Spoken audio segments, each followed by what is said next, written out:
अप्रैल का महीना था। रात के समय सभी गांव वाले अपने अपने घरों में बैठे थे, लेकिन कोई था जिसकी चहलकदमी जंगल में अभी भी जारी थी। रमेश, जो कि पिछले महीने ही शहर से आया था, अपनी हाथ में मोबाइल की फ्लैश ऑन किए आगे बढ़ रहा था। भला किसी पुरानी गुफा में लिखी पुरानी बातों को पढ़ने से किसी की मौत कैसे हो सकती है? ये गांव के लोग भी ना कुछ भी कहानी गढ़ देते हैं। आज तो मैं पढ़कर ही रहूंगा उस गुफा के अंदर क्या लिखा है जो गांव के लोगों ने इतनी दहशत फैला रखी है।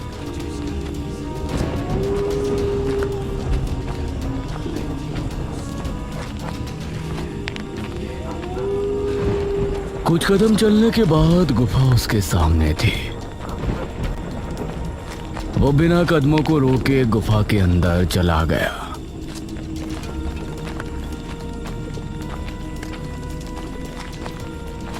गुफा तो नॉर्मल ही लग रही है। वो बड़ी आराम से इधर उधर देखता हुआ आगे बढ़ रहा था।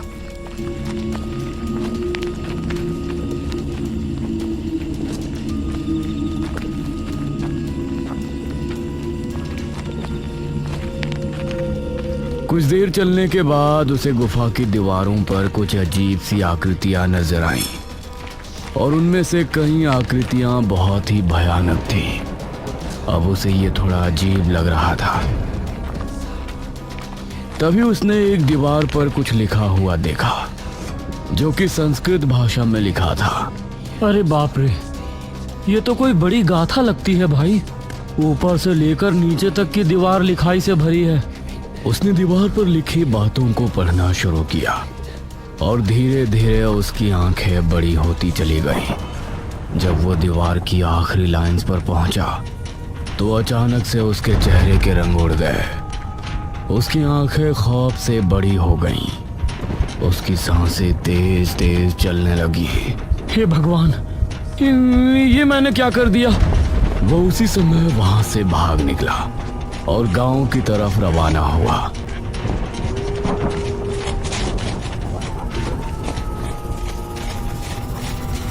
कुछ ही देर में वो गांव पहुंच गया और सीधा अपने घर में आकर रुका। हे भगवान, मेरी रक्षा करना।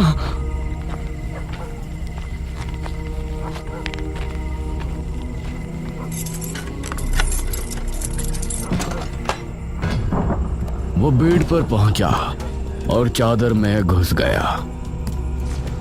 उसे बहुत तेज बुखार भी आ गया था। शरीर में अजीब सी कपकपी बंधी थी। तभी उसे उसके दरवाजे के खुलने की आवाज आई। वो डर गया और उसने अपने चेहरे से हल्की सी चादर हटाई तो उसके सामने एक बहुत ही भयानक असुर खड़ा हुआ था। उसे देखकर उसकी आंखों में खौफ उतर आया।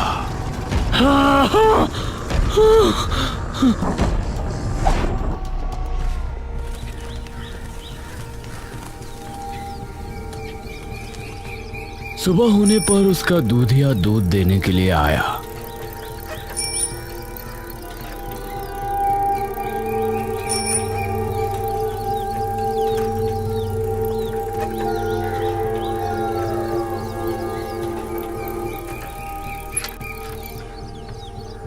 अरे रमेश बाबू, दूध ले लीजिए। कहाँ छिपे बैठे हैं?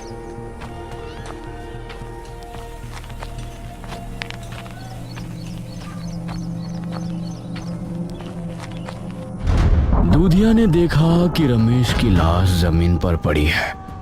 उसकी आंखें खुली थीं, जिनमें छाया खौफ देखकर यह समझ आ रहा था कि उसने मरने से पहले कोई बहुत भयानक चीज देखी है। कुछ दिन बाद गांव में एक टांगा आया।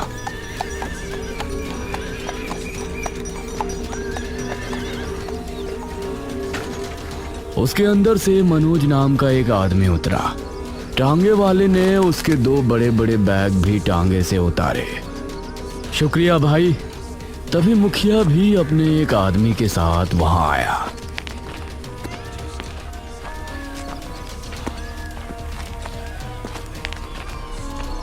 अरे अरे मास्टर साहब, आप क्यों ये संदूक उठा रहे हैं? ये काम करने के लिए तो हमारे आदमी है ना। अब मुखिया जी नमस्ते, लगता है आपने मुझे पहचान लिया। हाँ हाँ, मेरी बाबू से बात हुई थी। हम इस बात से बहुत खुश हैं कि आप हमारे गांव के अशिक्षित लोगों को शिक्षा देने के इरादे से आए हैं। मुखिया जी, मुझे एक घर रहने के लिए मिला है, क्या आप मुझे वहां तक छुड़वा देंगे?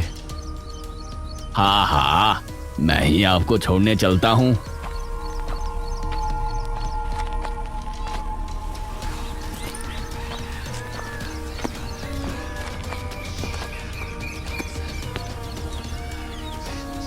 मनोज मुखिया की गाड़ी में बैठा और गाड़ी आगे बढ़ने लगी। वैसे वो घर बसावट से काफी दूर है। कुछ देर की यात्रा के बाद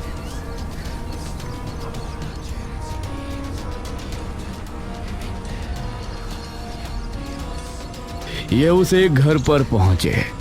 एक पुराना सा घर, उसके ठीक पीछे ही नदी बह रही थी और आसपास जंगल था। अरे वाह, ये तो काफी अच्छा है, मुझे ऐसा ही घर चाहिए था। मुखिया के आदमी ने उसके दोनों बैग घर के अंदर रख दिए। मास्टर साहब, आपकी पाठशाला की सफाई का काम आज पूरा हो जाएगा। आप कल से पाठशाला शुरू कर सकते हैं। और शुक्रिया मुखिया जी। मुखिया उसे छोड़कर वहां से चला गया।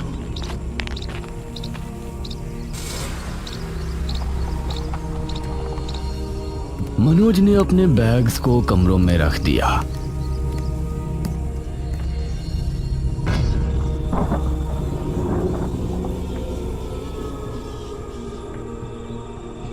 रात हो चली थी और उसे काफी ठंड लग रही थी। हे भगवान, यहाँ इतनी ठंड क्यों लग रही है?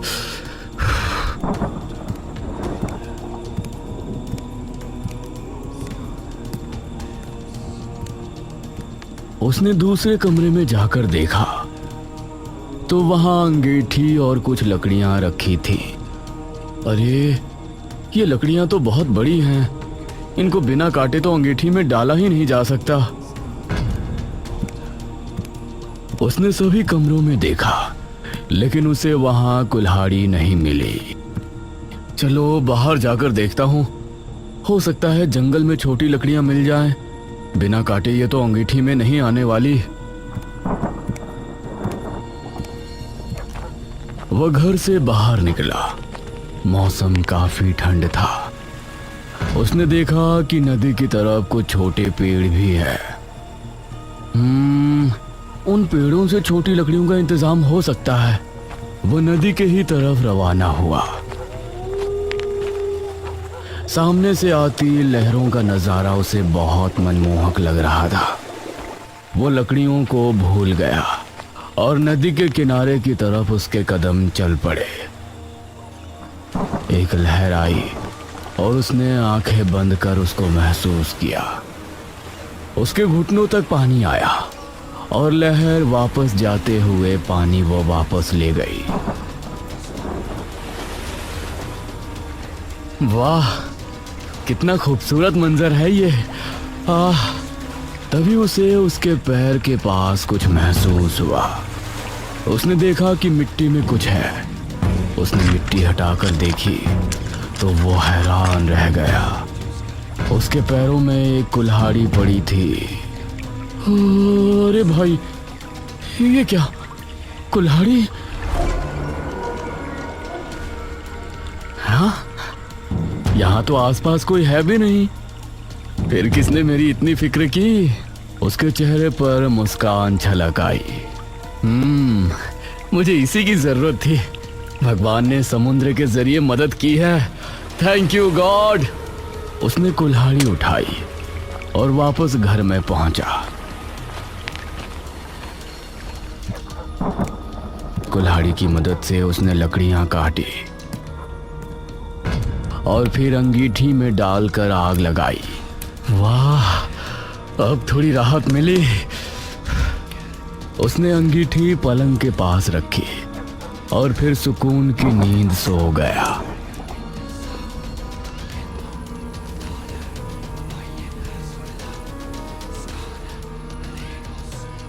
अगली सुबह मनोज अपने पाठशाला में पहुंचा। पहले दिन से ही वहां गांव के कई लोग शिक्षा लेने पहुंचे। मास्टर जी, ये नटूरे का क्या मतलब होता है? ये सुनकर मनोज मुस्कुराया। अरे चाचा जी, वो नटूरे नहीं, नेचर है, नेचर नेचर। ये सुनकर सभी हंस पड़े।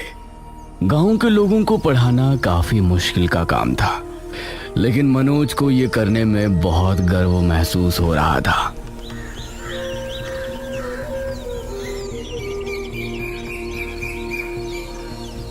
दोपहर होने पर मनोज पाठशाला को ताला लगाया और फिर मुखिया उसे गांव घुमाने जगह जगह ले गया।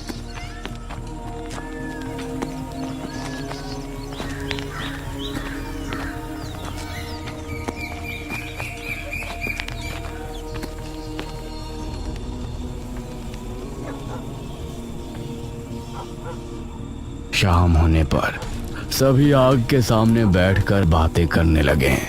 मुखिया जी, जब से यहाँ आया हूँ गांव की गुफा के बारे में कुछ न कुछ अलग बात सुनी है। उस गुफा की असली कहानी क्या है? अरे वो गुफा बहुत ही विचित्र है। गुफा के अंदर जाना तो साधारण बात है, लेकिन उसके अंदर दीवारों पर संस्कृत भाषा में बहुत लंबी लंबी बातें लिखी हैं। अब वो कोई कहानी है या कुछ और है, ये नहीं पता, लेकिन जिसने भी उन दीवारों पर लिखी पंक्तियों को पढ़ा है, उसकी रहस्यमयी तरह से 3 दिन के अंदर मौत हो जाती है। हे भगवान, ये तो बहुत अजीब बात है मुखिया जी। शुक्र है मुझे संस्कृत पढ़ना नहीं आता। मनोज को इस बात पर भरोसा नहीं था, क्योंकि वो एक पढ़ा लिखा व्यक्ति था। अब चलिए मुखिया जी, अब आपसे कल मिलता हूँ।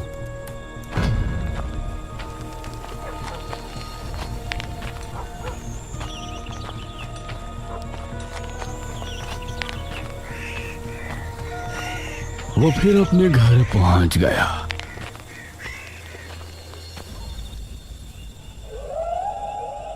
लेकिन बिरजू अभी भी गुफा के बारे में ही सोच रहा था।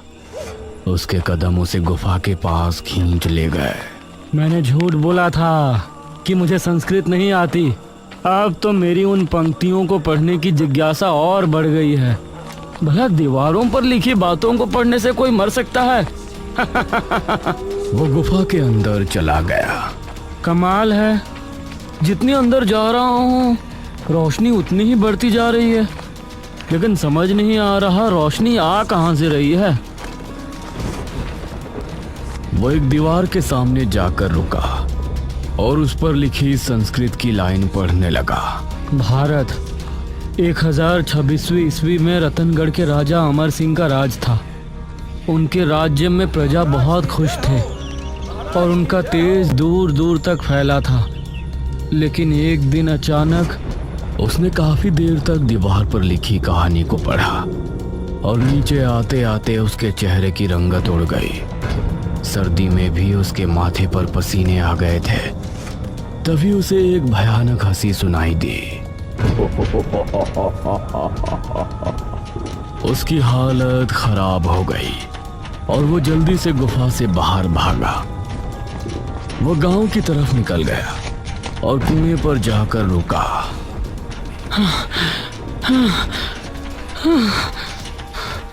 वो लंबी लंबी सांसें लेने लगा। उसे बहुत प्यास भी लगी थी। पानी। उसने कुएं में बाल्टी डाली और ऊपर खींची। उसके बाद उसने पीने के लिए जैसे ही चुल्लू में पानी लिया, वो पानी एकदम लाल हो गया और उसमें से बदबू आने लगी। उसने चुल्लू का पानी फेंक दिया और बाल्टी पर नजर मारी तो उसके अंदर साफ पानी ही था। वो जल्दी से वहां से अपने घर की तरफ भागा। अरे क्या हुआ आपको? इतना हाफ क्यों रहे हैं? कुछ नहीं, खाना लगाओ। उसने अपने डर को छिपाना चाहा, लेकिन इसमें वो नाकाम हो रहा था। खाइए ना, थाली आपके सामने है। उसने एक रोटी तोड़ी और जैसे ही मुंह में रखी तो उसे बहुत ही अजीब सा स्वाद आया। और उसने रोटी वापस उगल दी। उसने देखा कि थाली में सब्जी की जगह कीड़े रेंग रहे हैं। अरे क्या हुआ आपको? जब बिंदिया ने देखा तो प्लेट में खाना ही था। वो कीड़े सिर्फ बिरजू को ही नजर आए थे। कुछ नहीं, वो मुझे भूख नहीं है। वो बिस्तर में गया और बुरी तरह से कांपने लगा। उसकी बीवी बिंदिया को उसकी बहुत चिंता होने लगी। अगले दिन सुबह 7 बजे मनोज की आंख खुली। उसने उठते ही खिड़की से नदी का नजारा देखा। वाह, कितना खूबसूरत नजारा है। ठीक 8 बजे वो पाठशाला पहुंचा और पढ़ाने का काम शुरू किया और शाम होने तक वो मुखिया के साथ ही रहा। उस समय बिरजू भी काम से अपने घर को लौट रहा था। तभी उसे अपने पीछे से अचानक भारी कदमों की आवाज सुनाई दी। उसने डरते हुए पीछे मुड़कर देखा तो वहां कोई नहीं था। उसने फिर से चलना शुरू किया। वो फिर से कदमों की आवाजें उसे सुनाई देने लगी, लेकिन अब उसने रुकना ठीक नहीं समझा और अपने घर पहुंचा। बिंदिया घर के अंदर नहीं थी। बिरजू ने मटके से लेकर पानी पिया। तभी उसे वही भारी कदमों और हंसने की आवाज सुनाई देने लगी।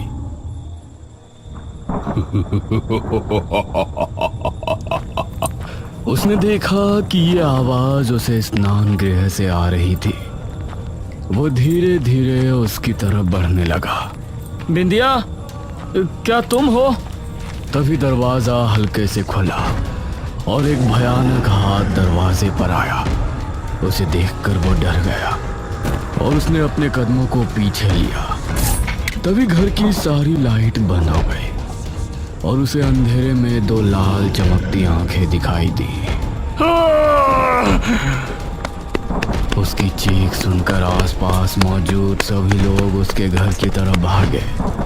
बिंदिया भी पड़ोस के ही घर में थी। वो भी वहां से निकलकर भागी। वहां जाने पर बिरजू की लाश पड़ी मिली। उसकी गर्दन पूरी पीछे तक घूमी हुई थी। मनोज भी बिरजू की लाश देखते हुए बहुत हैरान था। जरूर ये गुफा के अंदर ही गया होगा। लेकिन इसने तो कहा था कि इसे संस्कृत पढ़ना नहीं आता। मनोज को यही लग रहा था कि उसका किसी ने खून किया है और गुफा वाली बात के सिर्फ आड़ ली जा रही है। कुछ देर बाद मनोज वापस अपने घर पहुंचा। आज तो चाय पहले ही पी लेता हूँ, बहुत थकान हो रही है। और चाय बनाने के लिए किचन में गया।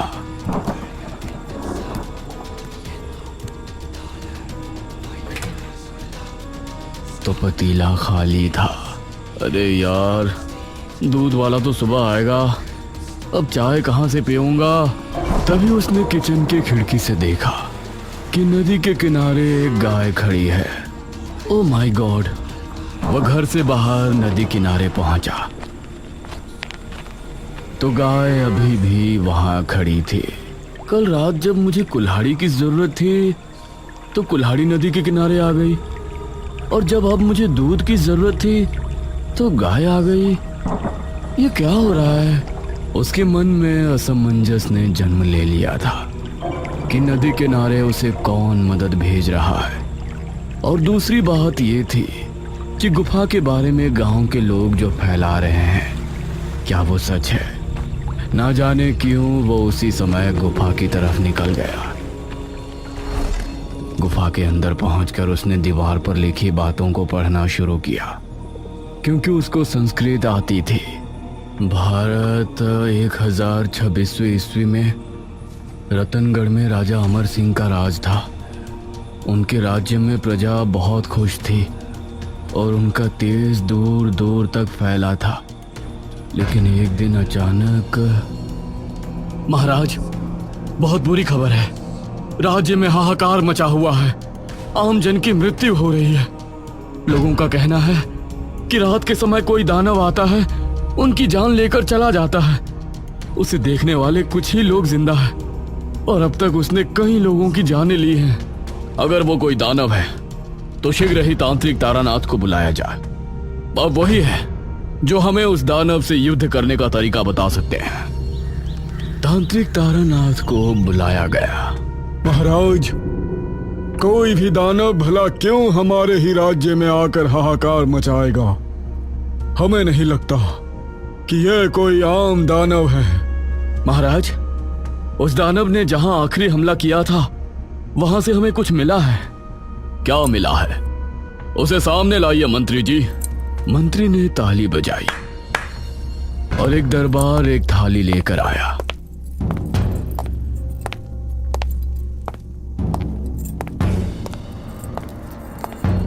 मंत्री ने उस थाली से कपड़ा हटाया तो उसके अंदर कोई नुकीली चीज थी। उसे देखते ही तारानाथ के माथे पर लकीरें उभर आईं। क्या हुआ बाबा? तारानाथ ने अपने झोले से कुछ चावल निकाले और उन पर कोई मंत्र पढ़कर उस नुकीली चीज पर डाले। उसके संपर्क में आते ही चावल जलकर राख हो गए। हे भगवान! महाराज, वो कोई दानव नहीं बल्कि असुर है। यह उसी असुर का नाखून है। असुर? हाँ, आपके पड़ोसी दुश्मन राज्य ने हमारे राज्य को खत्म करने के लिए इस असुर को आवाहन करके यहाँ भेजा है। तांत्रिक तारानाथ, अब हम इस असुर को कैसे वध कर सकते हैं? ये कोई आम दानव नहीं, असुर है महाराज। हमारी मृत्यु ही इस असुर का अंत है। यह सुनकर सभी हैरान रह गए। हमें एक महायज्ञ करना होगा और अपने शरीर को त्याग करना होगा। हमारी हड्डियों के बने वज्र से ही उसकी मृत्यु संभव है। बाबा, क्या और रास्ता नहीं है? नहीं महाराज, हमें हमारी मृत्यु का कोई दुख नहीं है। आपकी रक्षा करते हुए हमारी मृत्यु हो जाए तो इससे अच्छी मृत्यु और क्या होगी। तारानाथ एक गुफा में जाकर यज्ञ में बैठे और 2 दिनों के बाद जब महाराज अमर वहां पहुंचे तो वहां तारानाथ नहीं थे। उनकी हड्डियों का एक वज्र रखा हुआ था। आपका बलिदान सदैव अमर रहेगा।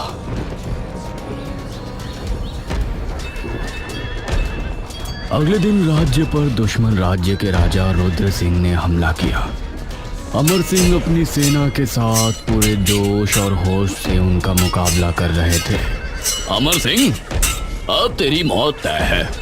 अब मैं तुझे मारने के लिए असुर का आवाहन करता हूँ। उसने आंखें बंद की और असुर का आवाहन किया। तभी वहां एक भयानक असुर आ पहुंचा। उसे देखकर सभी खौफ में आ गए थे, लेकिन राजा अमर सिंह ने तारानाथ की हड्डियों का बना वज्र निकाला, जिसे देखकर असुर के चेहरे की हंसी उड़ गई। ये क्या? उस तारानाथ ने अपने शरीर का त्याग दे दिया। क्या हुआ तुझे? तू ऐसे क्यों डर रहा है? तारानाथ की हड्डियों का बना वज्र, इससे तो मेरा अंत हो जाएगा। अब मैं इस युद्ध में तुम्हारा साथ नहीं दे सकता। नहीं, अरे मैंने तुझे असुर लोक से बुलाया है। तू मेरी मर्जी के बगैर वापस नहीं जा सकता। हाँ, नहीं जा सकता, लेकिन मैं अगले 1000 साल के लिए खुद को एक गुफा में बंधित कर सकता हूँ, जहाँ ये वज्र नहीं जा सकता। ये कहकर असुर वहां से भाग गया। अमर सिंह ने उसी समय रुद्र को खत्म करके अपने राज्य को बचा लिया। इतना पढ़कर मनोज रुक गया। अरे, आगे की कथा कहाँ लिखी है? वो थोड़ा और आगे गया तो उसको अगली दीवार पर आगे की कथा लिखी मिली। असुर ने इस गुफा के अंदर खुद को बंधित कर दिया। राजा अमर सिंह अब अगले 1000 साल तक उस गुफा के अंदर नहीं जा सकते थे, मतलब पूरे जीवन काल में कभी भी नहीं। इसीलिए उन्होंने आज्ञा देकर ये सारी कथा इस गुफा के अंदर लिखवा दी। लेकिन गुफा से बाहर आते ही लिखने वाले मर गए। उस समय के ज्योतिषों ने भविष्यवाणी की कि इस गुफा के अंदर जो भी जाएगा और वो ये कहानी पढ़ेगा तो असुर उसे मार देगा। जब कई सालों बाद महाराज अमर सिंह फिर से जन्म लेकर इस गुफा के अंदर जाएंगे तो उन्हें यह कथा पता चलेगी और उनके कदम पड़ते ही अगली रात में ही असुर गुफा से आजाद हो जाएगा और राज्य में हाहाकार मचा देगा। उस समय महाराज अमर सिंह को ये वज्र ढूंढकर उसे खत्म करना होगा। इतना पढ़कर मनोज हैरान रह गया। अब उसे भी डर लगने लगा था। तभी उसे एक भयानक आवाज सुनाई दी।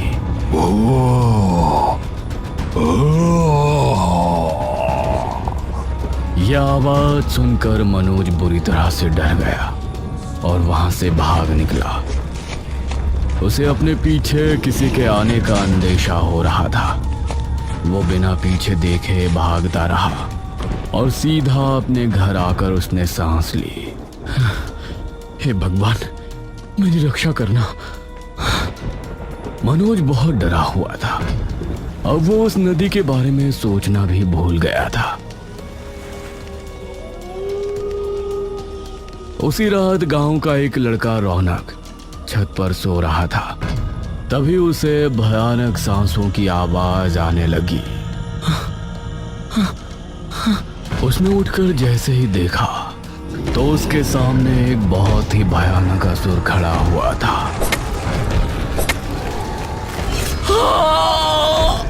असुर की पकड़ से वो खुद को छुड़ा ना सका। अगले ही पल चारों ओर सन्नाटा छा गया।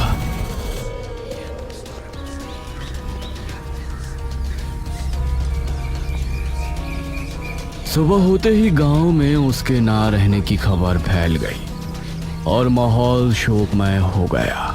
ये रौनक कैसे मारा गया? ये तो गुफा के अंदर गया भी नहीं था। मुखिया जी, ये तो बहुत बुरा हुआ। गुफा में तो मैं गया था, फिर ये क्यों मारा गया? धीरे धीरे 3 दिन गुजर गए।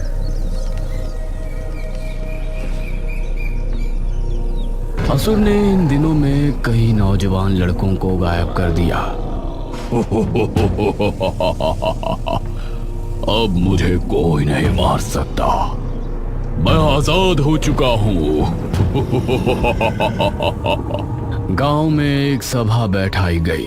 पहले तो सिर्फ गुफा में जाने वाला इंसान ही मारा जाता था, लेकिन अब तो बिना गुफा में जाए जो भी लड़का 18 वर्ष हो रहा है उसी का अंत हो रहा है। इसे कैसे रोके मुखिया जी?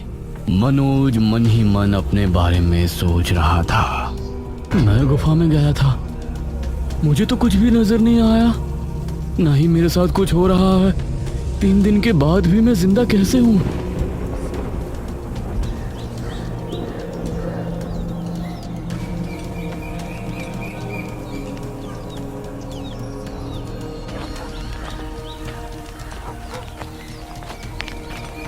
मनोज घर पर आया और इसी सोच में डूब गया कि उसकी जगह गांव के लोग क्यों मारे जा रहे हैं।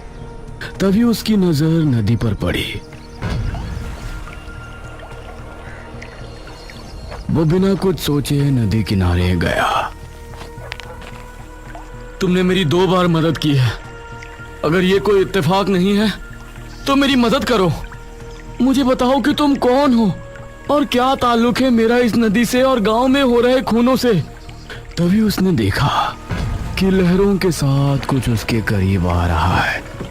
वो उसे देखता रहा और पास आने पर पता चला कि वो एक बोट थी जिसमें कोई नहीं था। ये क्या? इसमें तो कोई है ही नहीं, फिर ये यहाँ कैसे पहुंची? मनोज ने उस बोट में बैठ गया। उसके बाद वो अपने आप रवाना हो गई। मनोज को डर भी लग रहा था और हैरानी भी हो रही थी, कहीं उसकी मौत को अलग तरह से तय तो नहीं किया गया।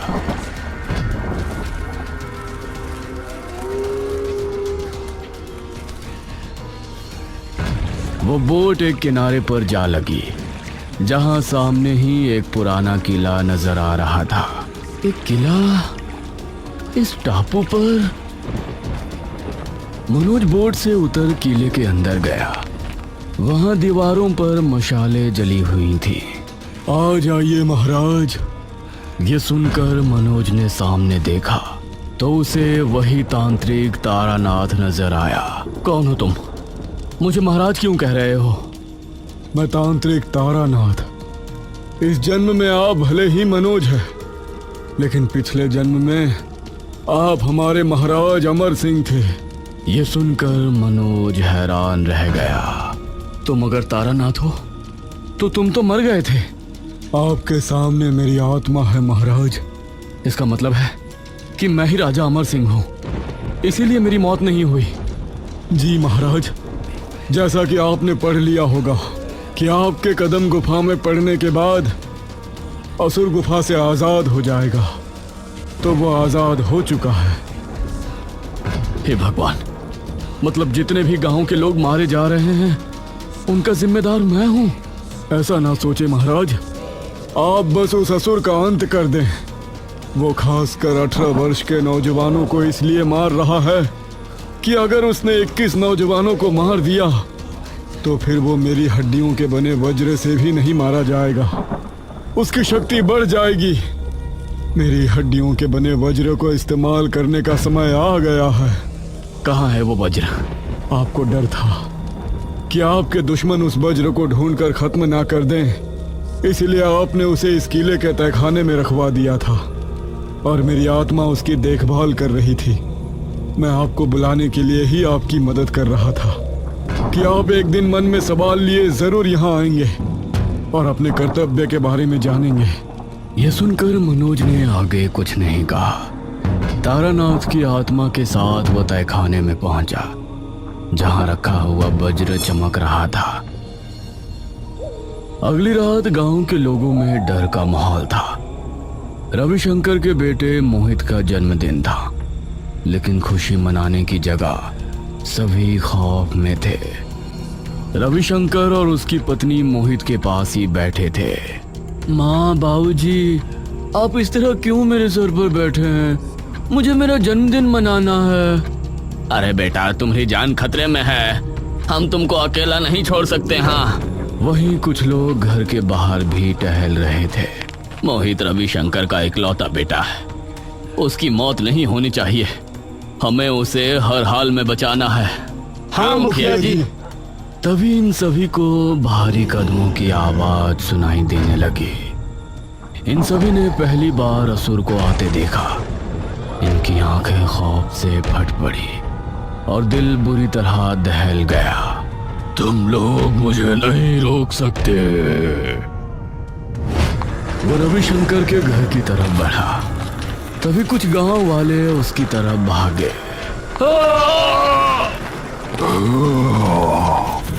उसने अपने एक ही हाथ से उनको ऐसा धकेला कि वो दूर जा गिरे और फिर उसने रविशंकर के घर का दरवाजा तोड़ दिया। उसे देखकर रविशंकर और उसकी पत्नी डर गए और मोहित का दिल दहल उठा। असुर ने आगे बढ़कर मोहित को अपने कंधे पर उठा लिया। तुझे तो मैं गुफा में ले जाकर आराम से खाऊंगा। वो मोहित को लेकर घर से निकला। तभी उसके सामने मनोज आ गया। छोड़ दे इसको असुर, छोड़। ओह, तो तू मुझे रोकेगा? उसने मनोज को धक्का देना चाहा, लेकिन उसे छूते ही असुर को एक झटका सा लगा। मोहित उसके हाथ से छूट गया और उसके माता पिता ने उसे खुद से चिमटा लिया। यह कैसे हो सकता है? मैं तो तुझे मच्छर की तरह मसलने की शक्ति रखता हूँ। तभी मनोज ने अपने पीछे छिपाया हुआ वज्र निकाला, जिसे देखकर असुर हैरान रह गया। मैं कोई आम इंसान नहीं, राजा अमर सिंह हूँ। तेरी मौत।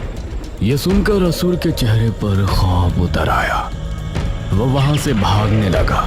तभी मनोज ने आगे बढ़कर उसके सीने में वज्र घोंप दिया। असुर बुरी तरह से अहंकार भरने लगा। सभी गांव के लोग वहां इकट्ठे हो गए।